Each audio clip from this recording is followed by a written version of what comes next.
The top 5 resilience practices that I use myself, keeping in mind there's no right or wrong, there's no one way to do resilience. But for me, the top 5 resilience practices that I implement on a regular basis are yoga. I go to yoga classes. I try to go almost every day, at least 5 times a week. For me, the physical yoga practice is very important to maintain balance, both mental health balance and my physical body.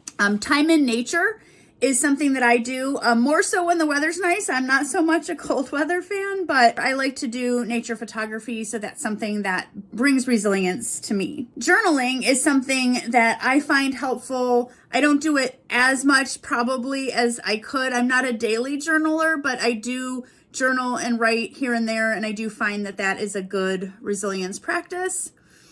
And then keeping a planner, which might not seem like a resilience practice, but for me, my ADHD symptoms are that I can have trouble keeping myself organized. So I have to put a lot of effort to that. But I try my best to catch everything and schedule my time. And when I do that, it makes everything else run more smoothly for me. So it actually is a resilience practice. And then meditation. And this is something that's been sometimes a struggle for me to develop a regular practice.